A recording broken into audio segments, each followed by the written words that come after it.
Hai, Assalamualaikum. Banakam, tak Ciahau. Nama saya Humaira Balkis. Boleh panggil saya Humaira. Hai, nama saya Syazah Kristina. Boleh panggil Kristina. Hai, nama saya Aina Azri. Boleh panggil saya Aina. Hai semua orang. Nama diberi Alia Wahida.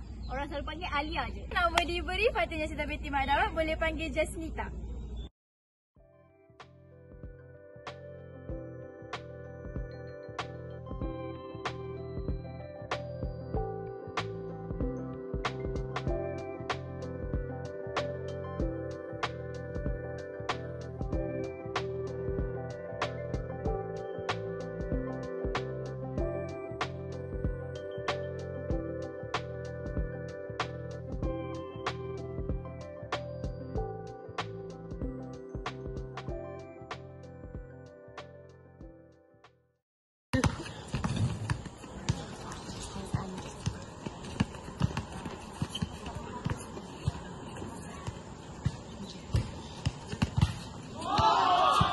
Okey, kod ni dia katakan boleh untuk dimainkan secara kasar ataupun secara lembut. Ada kena mengenal kan? So, kod ni boleh win tournament lah. Kalau nak main boleh je. Kalau orang lain nak main pun datang boleh main. So, dia tempat ni memang okey lah untuk main. To shoot semua dan tak licin pun. So, kalau nak tahu apa-apa lanjut, datanglah ke sini. You want to ask any question? Just want to know how do you feel about this accommodation? How MySet facilities is? For me, the mindset accommodation, the facility is good. It's good. You make the students they are comfortable. Yeah, they feel at ease. They are at home. So for me, the accommodation, the mindset is good. So how would you rate? 5 out of 5 or maybe lower than that? I'll put it maybe 4 or 5. Yeah, 4 or 5. Thank you. Okay, thank you too. Konfrontasi Indonesia berlaku atas sebab pembentukan Malaysia yang mengancam kedudukan Indonesia. Pada 20 Januari 1963, Menteri Luar Indonesia Dr. Subandrio telah mengumumkan konfrontasi terhadap Malaysia. Pada 16 Januari 1963 sehingga 27 Mac, tentera Indonesia telah melancarkan serangan gerila terhadap negeri Sarawak. Manakala serangan gerila pada negeri Johor adalah dilancarkan pada Ogos sehingga Disember 1963.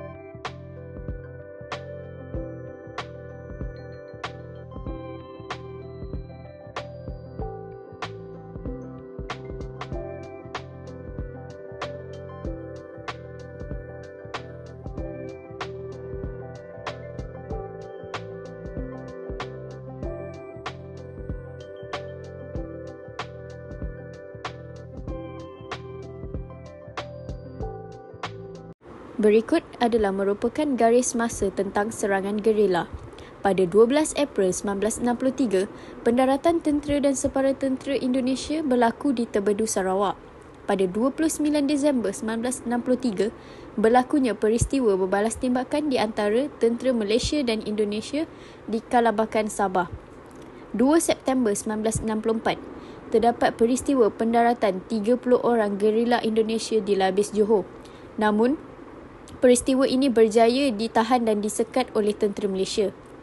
Pada 1964, Dr. Ismail Abdul Rahman telah membawa isu serangan ini ke Majlis Keselamatan PBB akibat serangan yang dilakukan dapat mengancam kedudukan dan pembentukan Malaysia.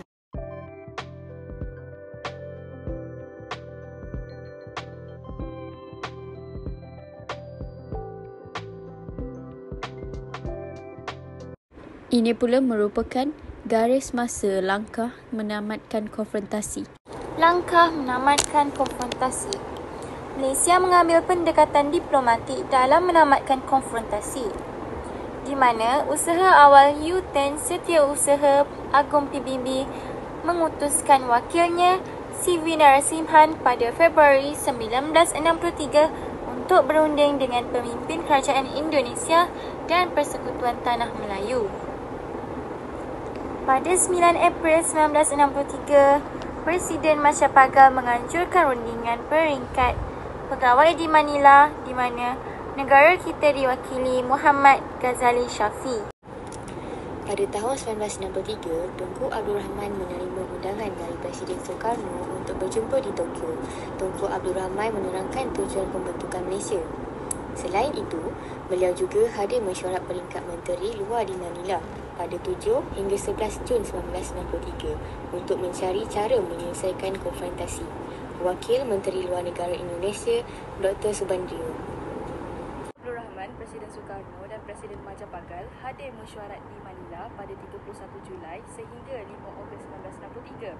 Hasil penting mesyuarat ialah penerimaan kerajaan Indonesia dan Filipina terhadap pembentukan Malaysia selepas penilaian dibuat oleh PBB atau Persatuan Bangsa Bersatu terhadap Sarawak dan Sabah. Seterusnya, rundingan Malaysia, Indonesia dan Filipina berlangsung pada tahun 1964 melibatkan 2 sidang peringkat menteri di Bangkok dan 1 sidang kemuncak di Tokyo.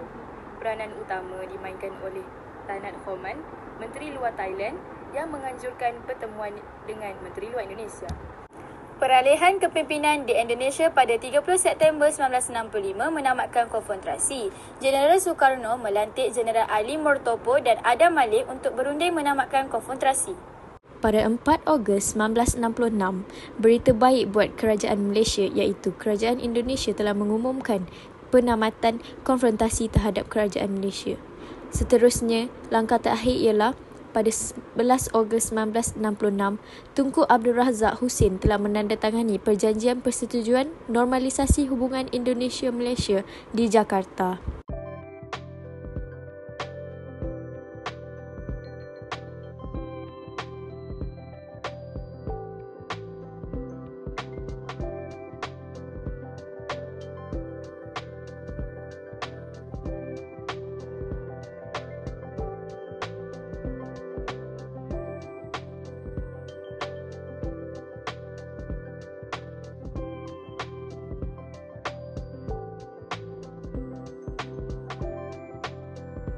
Terdapat banyak pengajaran yang dapat diambil daripada peristiwa bersejarah ini. Antaranya adalah dengan menjalankan hubungan yang baik dengan negara jiran. Pengajaran yang seterusnya, kita mestilah bertindak rasional dalam menyelesaikan masalah. Hal ini supaya implikasi-implikasi buruk yang boleh berlaku dapat dielakkan. Akhir sekali, jangan kita sesekali masuk campur urusan dalaman negara lain. Ini dapat mengelakkan perselisihan faham antara mereka. Antara cara membuka hubungan antara Malaysia dan juga Indonesia adalah yang pertama, kerjasama dalam bidang ekonomi. Contohnya, mengadakan aktiviti import dan ekspor. Kemudian, menghantar bantuan. Antaranya, menghantar bantuan kemanusiaan semasa mengalami bencana. Dan yang terakhir adalah